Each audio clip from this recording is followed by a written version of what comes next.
I had walked into this meeting believing I was here to discuss the bonus I had earned. After all, I had just salvaged a $2.7 billion contract that was slipping through our fingers. Instead, Elliot Stryker, our chief executive officer, looked at me as though I were a nuisance he had tolerated long enough. "Loyalty has no dollar value," he said. I sat frozen, trying to process the insult. If you're here with me, take a moment to care for your health. Something as simple as standing to stretch or sipping water can steady you through the day. Where are you watching from right now? Subscribe and stay with me, because the betrayal that followed changed everything. For 12 years, I had given this company everything. The late nights, the jet-lagged mornings across time zones, the endless clauses and compliance checks that no one else had patience to endure. As chief compliance architect, I wasn't the one who made headlines, but I was the one who kept the company from collapsing under the weight of its own risks. I missed birthdays, holidays, and my father's last hospital stay because I believed the company needed me. Elliot never hid what he thought of people like me. He thrived on spectacle, tailored suits, cameras flashing, investors nodding at his charm. To him, details were obstacles and caution was cowardice. Where I built through precision, he chased through bravado. That tension had always defined us, my discipline versus his ego. Today, he turned it into a public humiliation. The boardroom, usually humming with voices, was silent. The weight of his disdain pressed against me, forcing me into stillness. Elliot leaned back in his chair, satisfied, his words hanging like a verdict no one dared challenge. That was when Robert Keene, the chief financial officer, slid a document across the table. My eyes caught not the paper, but the pen lying on top of it, my father's silver pen. I must have left it behind earlier in the week. Now they had used it, the one object that had followed me through every contract and every signature, to sign away my place here. A rush of heat burned through me. It wasn't just dismissal, it was desecration. They had taken the last trace of my father, the symbol of why I fought for every detail, and turned it into the tool of my erasure. In that moment, humiliation became complete. The ballroom glittered with crystal lights, the kind that made everything look more expensive than it truly was. Investors filled the space with the easy confidence of men who had never worried about losing their place at the table. At the center of it all stood Elliot Stryker, Chief Executive Officer of Redmond Horizons, savoring his role as ringmaster. He lifted his glass, and the crowd fell silent with a reverence that made my stomach knot even from where I stood just outside the doorway. "Efficiency," he announced, his voice cutting through the air like a blade. "That is the word of the future. Efficiency keeps us competitive, keeps us alive, keeps us ahead of every rival." He paused just long enough to let the word settle, then smiled like a man about to deliver a killing blow. "That is why tough decisions must be made. Today, I made one. We don't cling to outdated roles here. We cut what doesn't serve us." Laughter rippled politely across the room. The investors leaned in, eager to hear more, eager to nod at whatever he branded as strategy. Elliot basked in their attention, every word chosen to amplify his superiority. He raised his glass higher. "Some of you may have heard a whisper. Yes, it's true. We parted ways with one of our long-tenured employees. She thought loyalty had a price tag. But let me be clear, loyalty has no dollar value. Efficiency does." The contempt in his tone was deliberate, sharpened for effect. My 12 years of sacrifice reduced to a punchline. My nights of combing through contracts, my careful protection against regulators, my devotion that had kept this company breathing, dismissed as irrelevant. He didn't even disguise his disdain. He flaunted it, turning my erasure into his badge of ruthlessness. Behind him, the projector screen flickered with slides. On one, A column listed outdated functions. The word compliance glared back at me in bold red font, circled for emphasis. Elliot gestured toward it, smirking. We're not in the business of babysitting fine print. Compliance slows us down. The future belongs to those who move fast, not to those who drown in details. The investors chuckled, though uneasily. Some shifted in their seats, uncertain whether to laugh at the cruelty or admire the bravado. Elliot didn't notice, or didn't care. He was intoxicated by the sound of his own voice, by the performance of superiority. I stood still in the doorway, hidden by the shadows, listening as the humiliation echoed again. Contempt rolled off him in waves, thick enough to choke the room. To him, I wasn't a person who had given her life to the company. I was a relic, something to be discarded for applause. As the evening wore on, the crowd thinned to the most loyal of investors. Elliot poured himself a glass of red wine, lowering his voice as he leaned toward a man in a sharp pinstriped suit. I recognized him instantly, Victor Halden, one of the firm's most aggressive venture partners. I'll be honest with you, Elliot said, smirking as if sharing a privileged secret. I only kept her around until I got this deal signed. After that, she was dead weight. Compliance officers. They imagine themselves indispensable. Truth is, they're just paper shufflers. Halden laughed, clapping him on the shoulder. Smart. Ruthlessness is underrated. Ruthlessness. That was the word they used for betrayal. That was the word they used for arrogance, to them. My sacrifice meant nothing more than a story to be retold over expensive wine.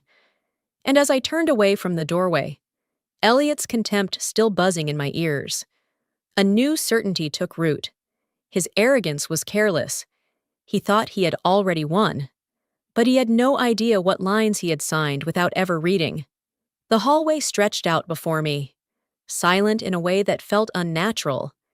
My heels struck the polished floor, each step louder than I intended, echoing like an accusation through the air. Hours ago, I had walked these same halls filled with confidence, believing that after rescuing a $2.7 billion contract, I was finally going to claim what I had earned. Now, the silence clung to me, wrapping me in disbelief. As I moved forward, I caught the way people shifted in their seats or turned abruptly toward their screens. A group of junior analysts ducked their heads, whispering to one another until I came near. Then, scattering like children caught doing something wrong. An assistant rounded the corner, eyes wide, then looked down at the papers in her hands as if they had suddenly become the most important task of her career. No one spoke to me. No one even nodded.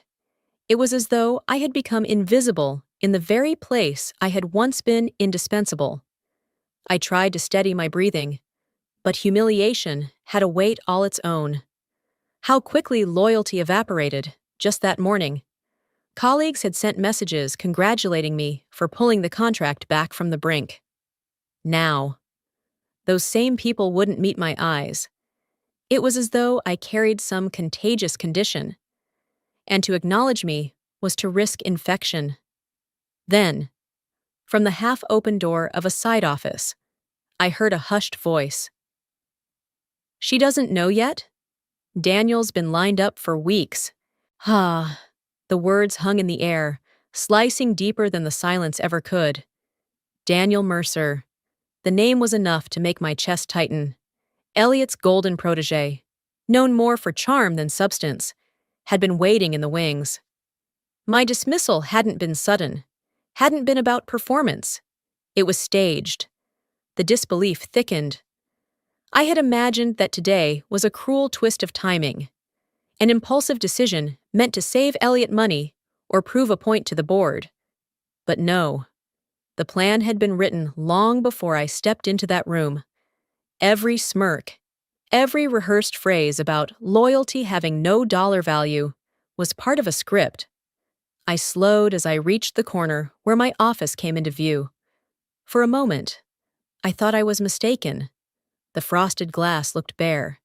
stripped of the familiar glow of lamplight behind it. Then I saw them. Stacks of cardboard cartons lined neatly along the wall, each sealed with tape, each marked in block letters. My name was scrawled across the sides like evidence tagged for storage. The sight stole the air from my lungs.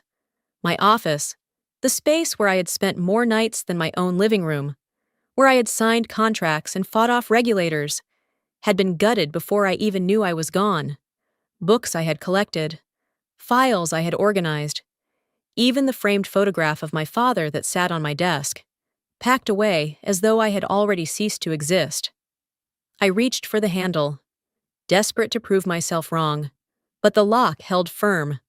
Through the glass, I saw only emptiness, shelves bare, chair pushed back, the desk stripped clean. The world I had built here, erased in anticipation of a decision I had never been allowed to fight. Colleagues passed behind me, eyes flicking toward the boxes before darting away. No one stopped, no one spoke. Their silence was the loudest condemnation of all. I pressed my palm to the glass, my reflection staring back at me. The disbelief curdled into something colder. This wasn't just dismissal, it was orchestration. I hadn't been fired today. I had been erased days ago, maybe weeks, my future sealed while I still worked to protect theirs. And in that corridor, surrounded by silence and boxes, isolation became complete. The house felt too quiet when I returned that evening, the kind of silence that makes every creak of the floorboards sound like a reprimand. I set my bag down by the door and walked into the living room, the weight of the day pressing against my chest like a stone, for the first time in 12 years. I didn't have to check my phone for late-night emails, didn't have to brace myself for a call from overseas.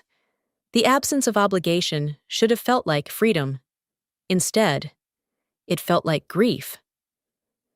I sat at the edge of the sofa, staring at the carpet, and the memories began to surface, one after another, sharp and merciless. My father's face came first. The hospital room, sterile and humming with machines, replayed in my mind. I had visited only once during those long weeks of his illness. Work can't wait, I had told myself as I boarded another flight, clutching contracts that seemed so vital then. He had asked me to sit with him, just for an afternoon, but I never made the time. When the call finally came, that he was gone, I was trapped in a boardroom 3 states away, nodding at Elliot's presentation while my heart broke in silence. Then came the image of family vacations never taken. My siblings' photographs, sunlit on beaches I had never walked, haunted me from the walls of my mother's house. I had chosen spreadsheets over sunsets, meetings over memories, each missed moment stacked on the other, until I couldn't tell whether I had sacrificed for ambition or simply for the approval of men like Elliot, who now dismissed me as dead weight. The ache deepened as I looked around my living room. Boxes of files, binders filled with contracts, all testaments to the years I had traded for a promise of belonging. But tonight, they looked like relics of a life that had consumed me and given nothing in return.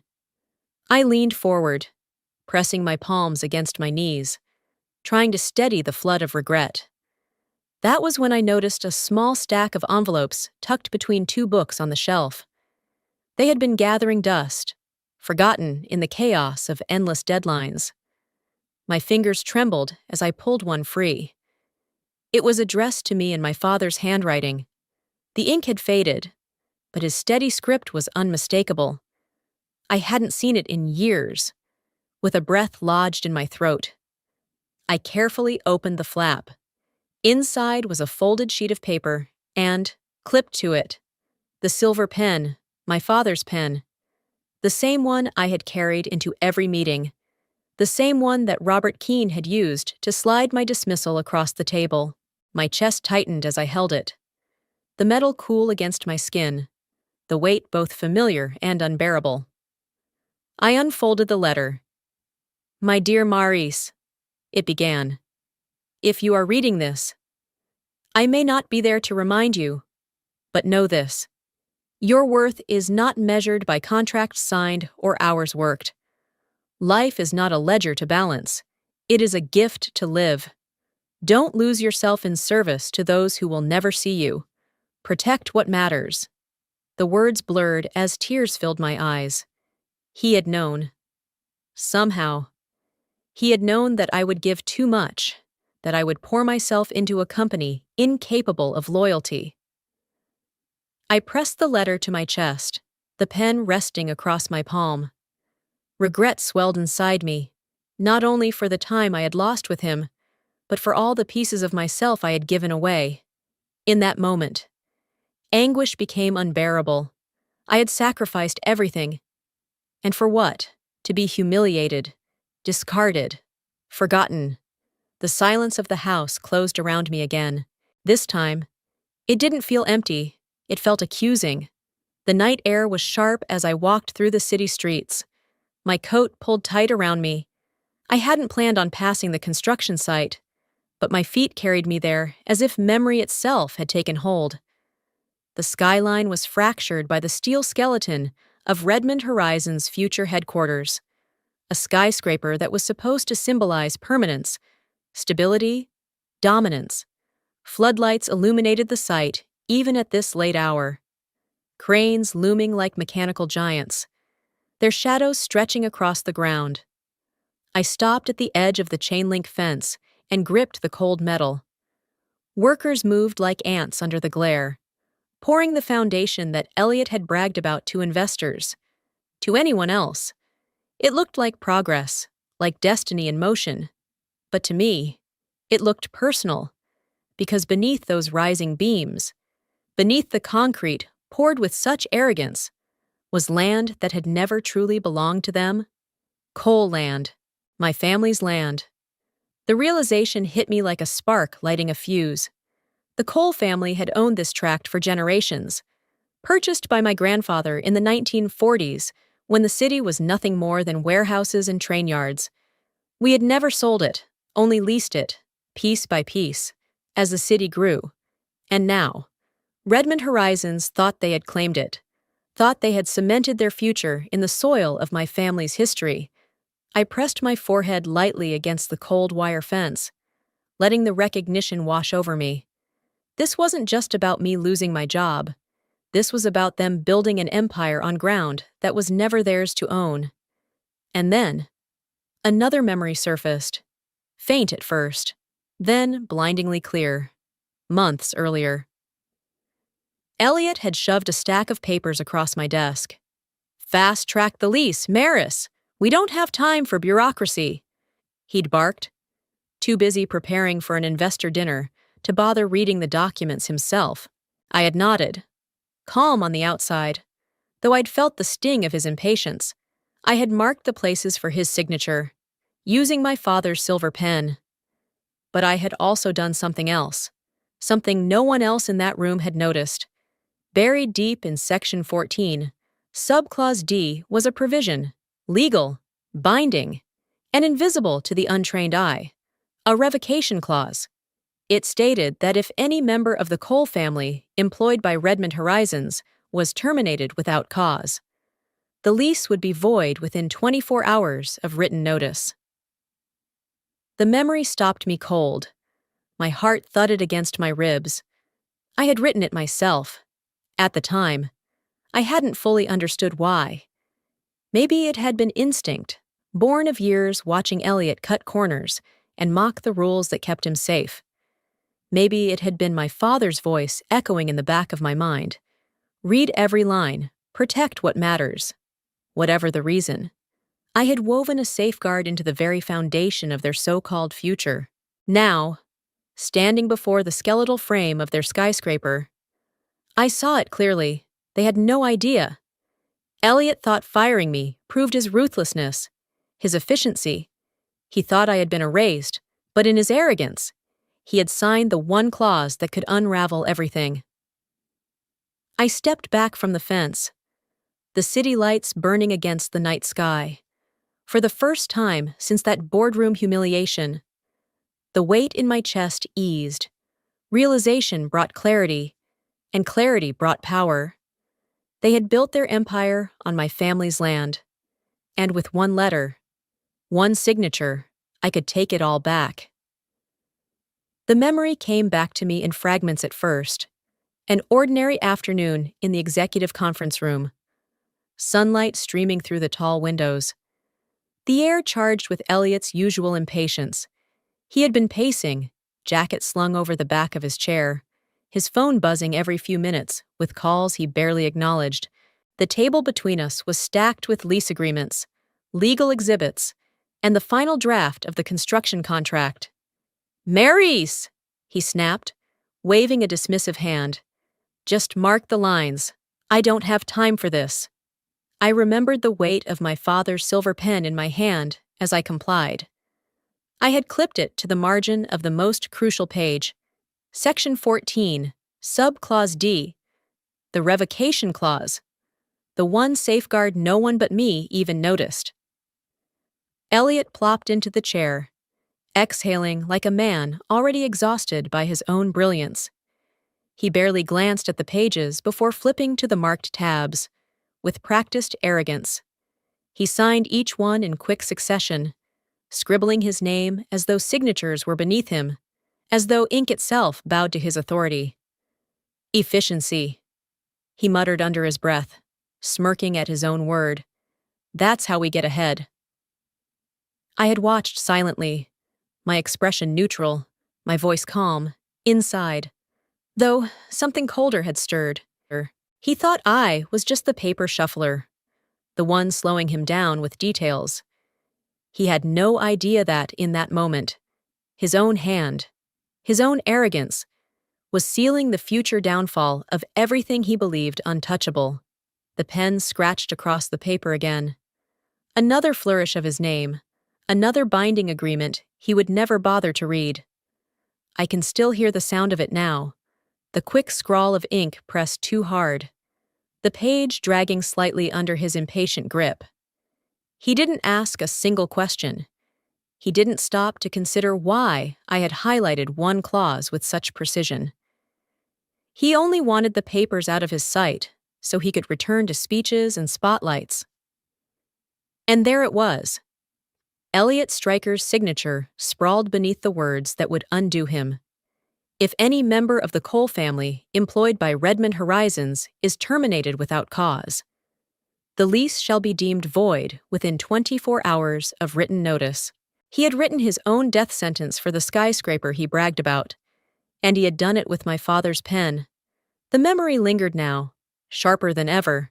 As I stood outside the construction site, I could almost laugh, but the sound stayed lodged in my throat. Satisfaction didn't come as warmth. It came as a cold, steady clarity. He believed firing me proved his ruthlessness. What it really proved was his blindness. The irony was exquisite. Elliot prided himself on being untouchable. A man who played games with billions, who mocked compliance and ridiculed caution. Yet it was compliance, my detail, my clause, my foresight, that had trapped him. His contempt had given me silence, and that silence had given me time. Time to weave protection into the very foundation of the deal he thought he owned. I pictured him standing before investors, wineglass in hand, laughing about how he had discarded me. I pictured the same hand gripping the pen, scrawling his name without care, never realizing that each stroke was a chain tightening around his empire. Cold satisfaction washed over me like steel against skin. He had humiliated me in public, but in private, he had already signed away his victory. He just didn't know it yet. And when the moment came to reveal what his arrogance had cost him, I would make sure he remembered exactly which pen he had used. The night had grown heavier by the time I reached home, but instead of collapsing into the couch like I had the evening before, I walked straight to the bookshelf in my study. My hands moved with certainty, as though guided by memory rather than choice. On the top shelf, tucked between volumes of legal codes and corporate manuals, sat the object I had not touched in years, my father's leather file. It was weathered now, the brown surface scuffed, The corners softened with age. The brass clasp clicked open beneath my fingers, and the smell of old paper rose to meet me. Inside were deeds, tax records, and carefully folded contracts dating back decades, proof of what my family had guarded long before Redmond Horizons ever dreamed of building glass towers on this land. I carried the file to the table and laid it open, smoothing the pages with a reverence that surprised even me. My father had been meticulous, a man who understood that land was not just dirt beneath our feet, but the foundation of identity. He had organized everything, every boundary and every clause, as though he knew one day I would need them. Beside the file, I placed the silver pen. My father's pen. The same pen Robert Keene had used to finalize my dismissal. Tonight, it would write something else, something final. I drew a fresh sheet of paper from the printer tray and set it in front of me. Slowly, deliberately, I began drafting the notice of revocation. Each word I wrote tightened the circle around Elliot's arrogance. I cited Section 14, Subclause D verbatim. I referenced the date of execution, the lease identification number, the legal precedent for termination. My handwriting was steady, not rushed. I wasn't acting out of anger now. I was acting out of precision. The same discipline that had carried me through a dozen contracts others thought impossible. With every line, I felt a quiet strength replace the humiliation. This wasn't vengeance. This was enforcement. Elliot had mocked me for being a paper shuffler, but tonight, paper would strip him of everything he had built. Halfway through, my phone rang. The sound startled me in the silence of the room. I glanced at the screen, my mother. I hesitated before answering, but when I did, her voice came soft, worn with years but steady. "Maris," she said, "I was thinking about your father tonight." I closed my eyes, listening. "He always told you," she continued. "This land will protect you, no matter what happens. It will always be your shield." The words struck me deeper than she knew. My throat tightened, but I kept my voice even. "I know, Mom. I remember." After we hung up, I sat for a long moment, staring at the papers spread before me. My father's handwriting stared back from the old deeds, strong and certain, like he was still here, and in my hand. The pen felt heavier, more purposeful. I bent again over the page and finished the notice, signing my name with the flourish my father had once used. The ink glistened under the lamplight, final and irrevocable.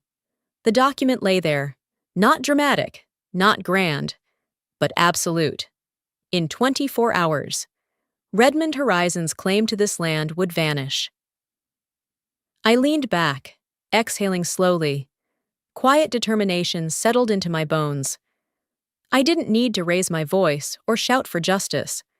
The lines I had written would speak for me. And tomorrow, Elliot Stryker would learn the cost of signing something he never bothered to read. The marble floor gleamed beneath the overhead lights as I crossed the lobby, the weight of the leather file still lingering in my mind from the night before.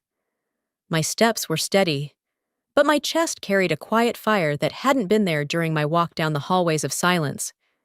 I was no longer the woman stumbling under humiliation.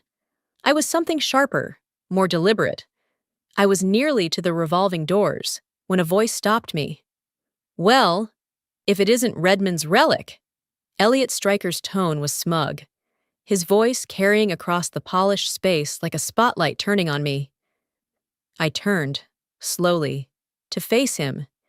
He stood with his usual arrogance, suit jacket slung over his shoulder, his tie loosened as if he had just finished another performance for the investors upstairs. The smirk on his face deepened when he saw I didn't answer immediately. He stepped closer, deliberately closing the distance. "You'll be forgotten in a week," he said. "That's how this works. Maris. 1 week, and no one will even remember your name." I held his gaze, silent. His confidence thrived on reaction, on breaking people open to prove his superiority. But I gave him nothing. My silence was not surrender. It was wait.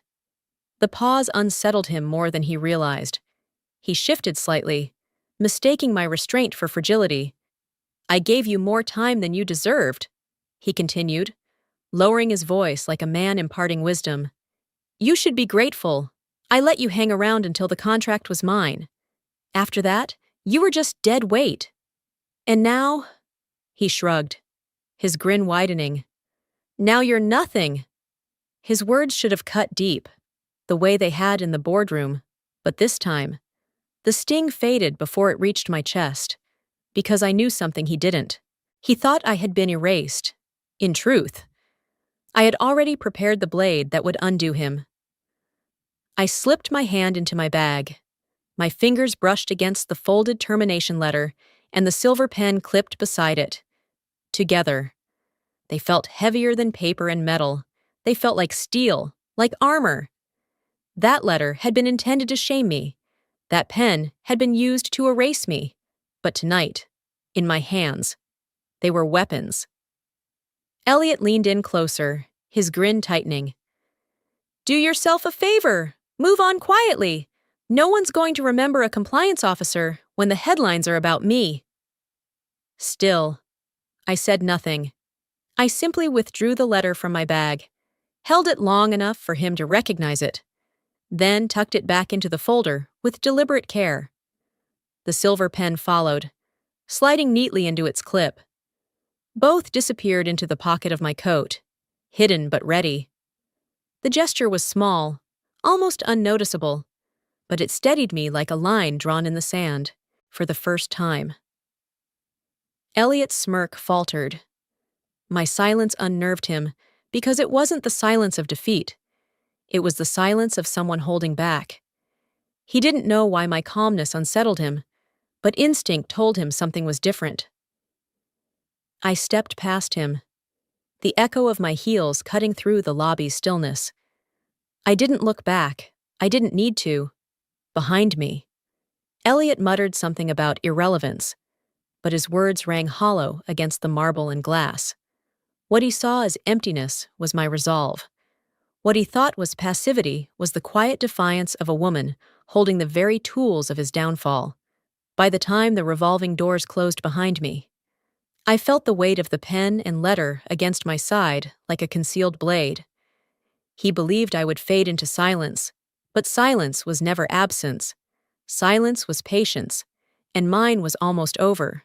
The Windsor ballroom glowed with chandeliers, each crystal catching the light as though the entire ceiling had been built to flatter Elliot Stryker.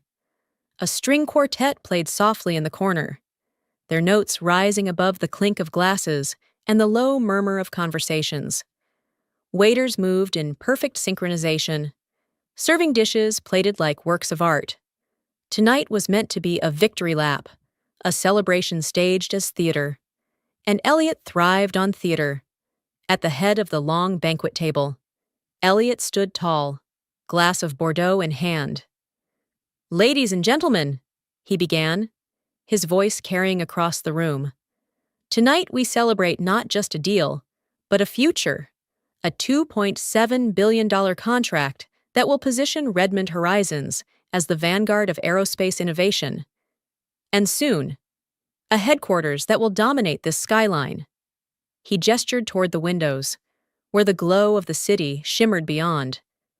The tallest tower in the district, standing as a monument to our success. The investors applauded politely, some with genuine admiration, others simply because they knew applause was expected. Elliot soaked it in, his chest swelling as though each clap confirmed his genius. He thrived on their nods. On the way, they leaned forward, as if his words were gospel. For the moment, his confidence was untouchable. But confidence built on arrogance has cracks, and those cracks were already forming. As the server set down the main course, a delicate filet mignon dressed with truffle butter, Elliot launched into his next act. He told the story of the contract, framing himself as the savior who had steered negotiations through turbulent waters. He never once mentioned the sleepless nights I had endured across 3 time zones, or the final clause I had negotiated that saved the entire deal. To Elliot, details belonged to the faceless. Credit belonged only to him. The room laughed when he joked about trimming the fat from his staff, as though firing me had been nothing more than a clever chess move. Some investors smirked approvingly. Others exchanged glances. Uncomfortable, but unwilling to challenge the host. The air carried a current of unease, subtle but undeniable. Then, halfway through dessert, the first ripple hit. A young associate from the legal advisory team entered the ballroom, face pale beneath the golden lights. He bent quickly toward Elliot, whispering into his ear. I watched from the shadows of the adjoining corridor, unseen, but close enough to read Elliot's face as it shifted. His smirk faltered, just for a moment. Before he composed himself again, Elliot raised a hand, signaling for silence as he straightened his tie. Excuse me, he said with forced calm. It appears we've had a minor hiccup at the construction site. Nothing serious, I assure you. The investors turned toward one another, the hum of whispers rising like static. What kind of hiccup? One finally asked. Elliot gave a thin smile. A routine legal review, standard procedure when building something of this magnitude. He laughed lightly, but it rang hollow. The associate lingered, shifting nervously, then spoke louder than he intended. Sir, it's not routine. The officials have halted work completely. They've issued a stop order until ownership of the land is verified. The room froze. Forks clattered against plates. Wine glasses hovered midair. Ownership, an investor repeated, his voice sharp. I thought that was already settled. Elliot's jaw tightened. It is settled, he snapped, his charm slipping into irritation. This is nothing more than bureaucracy. I'll have it resolved by morning. But unease had already taken root. The investors exchanged looks, some skeptical, others alarmed. They had seen empires wobble before, and they knew the sound of cracks spreading through the foundation. Elliot forced a laugh, louder this time, clapping a hand on Victor Halden's shoulder. Gentlemen, please, tonight is about success, not red tape. We will toast to the future, and tomorrow, the lawyers can shuffle their papers. The quartet resumed. The waiters poured more wine. But the energy had shifted. Conversations turned hushed, cautious, tinged with doubt. For the first time all evening, Elliot's control of the room faltered. From the shadows, I slipped my hand into my coat pocket, feeling the edge of the revocation notice against my palm. The cool weight of the silver pen beside it. They didn't know it yet, but this was no routine hiccup. This was the beginning of the collapse. The next morning, the construction site looked nothing like the triumphant monument Elliot had described to his investors. Instead of the clang of steel and the roar of machinery, there was silence, broken only by the sound of boots shuffling across gravel as subcontractors gathered their equipment and left. Trucks pulled out one by one, their engines growling like a retreating army. The cranes stood still, frozen in place, as though the entire site had been turned to stone overnight. By noon, the headquarters project, the crown jewel Elliot had promised to deliver, was dead in the water. Inside the executive floor, chaos replaced the usual rehearsed calm. Phones rang without pause. Assistants darted from one office to another, and Elliot Stryker's voice boomed down the corridor like thunder. The man who had once orchestrated investor dinners with theatrical grace now stormed through glass doors. His face flushed red with fury. He burst into the legal conference room, where 3 attorneys sat surrounded by binders, their laptops open to scanned copies of contracts. Elliot slammed his hand against the table so hard the pens rattled. Why the hell is my site shut down? He barked. Who authorized this? Which bureaucrat thinks they can stop me? One of the younger lawyers opened his mouth, but Elliot cut him off with a glare. He turned instead to his senior counsel. Michael Anders, a man who had served him loyally for a decade. Fix it! Mike, now! I don't care what you have to do. File an injunction, call a judge, bribe whoever you have to bribe. Get those workers back on site. Anders cleared his throat, his expression caught between fear and resignation. Elliot, it's not that simple. It's always that simple, Elliot roared, pacing the room like a caged animal. You throw money at the problem until the problem goes away. That's how this business works. Anders exchanged a nervous glance with his colleagues. His voice dropped when he spoke again. This time, money isn't the problem, it's the contract. Elliot froze mid-step. His eyes narrowed. What contract? The land lease, Anders said carefully, sliding a copy of the agreement across the table. His fingers tapped the section highlighted in yellow. Clause 14D. It contains a revocation trigger tied directly to termination of a Cole family employee. The stop order is legally binding until the ownership issue is resolved. Elliot snatched the papers, scanning the page with impatience. His lips moved as he read. But the words made no sense to him. This can't be real. Who the hell would approve language like this? He turned on the lawyers, his face a mask of disbelief. Why didn't any of you catch it? Anders swallowed hard, then said the words that turned the room to ice. You signed it yourself. The silence that followed was deafening. Even the hum of the air conditioner seemed to falter. Elliot's face drained of color before flushing scarlet again. You're telling me I approved this nonsense? Anders nodded, his tone low. Yes. Elliot, you insisted the documents be expedited. You told Maris to mark the signature tabs. You didn't read the fine print. At the mention of my name, the panic deepened. Elliot crumpled the page in his fist, his chest heaving as though the very air had betrayed him. Around the table, the attorneys avoided his eyes, their silence a confirmation that there was no way out. Outside the glass walls, assistants paused, listening to the muffled shouting, then scurried away. Rumors spread within minutes. Construction halted. Contracts frozen. Investors furious. The empire Elliot had built on bravado was beginning to crack, and everyone inside the building could hear it breaking. Elliot slammed the contract back onto the table, his voice hoarse with rage. Find a way around it. I don't care how. Tear it apart. Rewrite it. Burn it if you have to. But the lawyers didn't move. The clause was ironclad.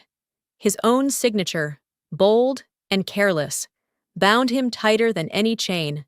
And in that moment, panic consumed him, not the panic of losing face, but the panic of a man realizing he had signed the very order of his own undoing. The headline broke before noon. Redmond evicted from its own skyscraper. It flashed across television screens, lit up the front page of every financial site, and scrolled endlessly along the news tickers that wrapped around downtown buildings. The photographs showed it clearly. Uniformed officers standing at the half-finished construction site. Cranes looming motionless overhead. Workers milling uncertainly at the gates, where Elliot had once promised dominance. There was now only chaos captured in high definition. I sat at the corner table of a quiet cafe across the street, steam rising from a forgotten cup of coffee. Through the wide window, I watched people pause on the sidewalk, phones in hand, pointing to the giant outdoor screens replaying the story. Some shook their heads, some laughed in disbelief, but all of them were witnessing what Elliot had always believed impossible, his downfall playing out for the world.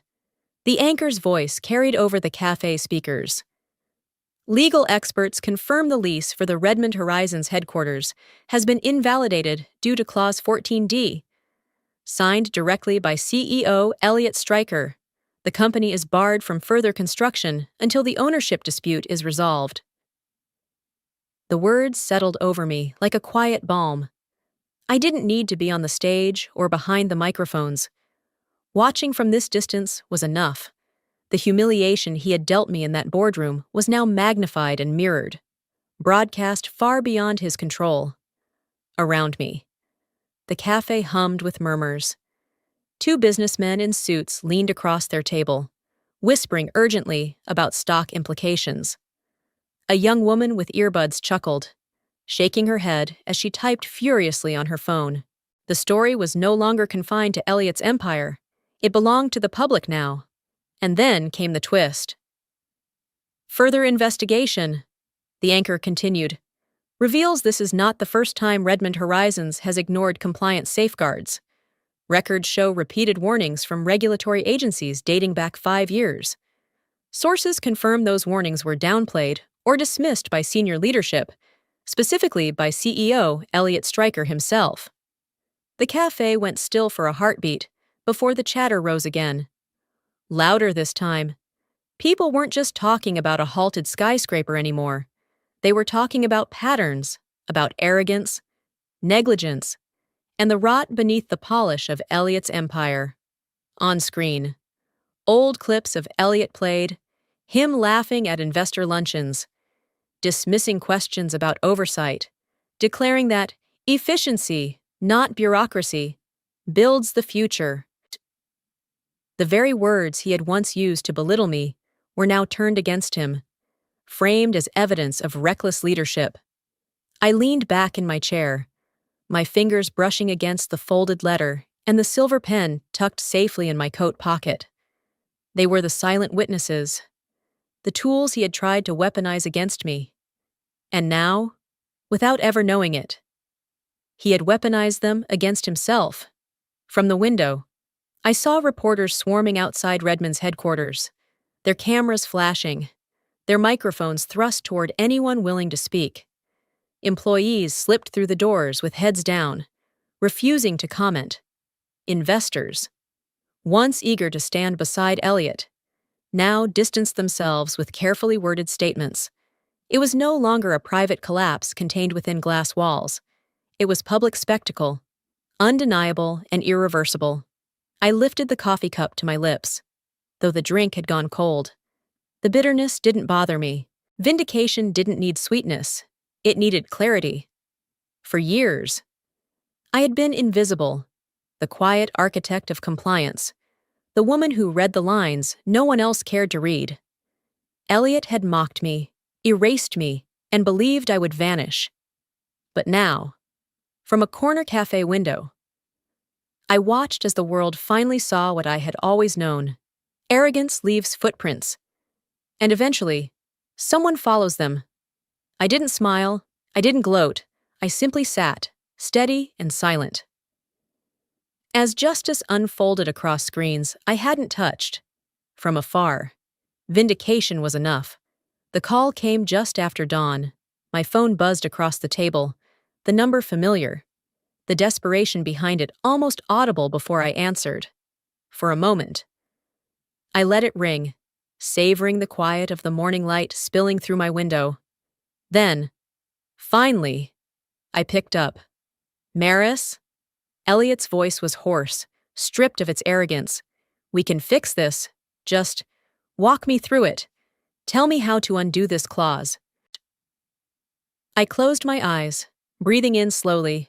His empire was crumbling. The skyscraper halted, the headlines multiplying. And for once, the man who had mocked me for years sounded small. You want me to explain Clause 14D? I asked, my tone calm, deliberate. Yes, he snapped, though the edge was hollow. Just tell me what it means. How do we get around it? I reached for the copy of the lease lying on my desk, the pages already worn from my hands. Slowly, I flipped to the marked section, running my fingers across the words I had written long ago.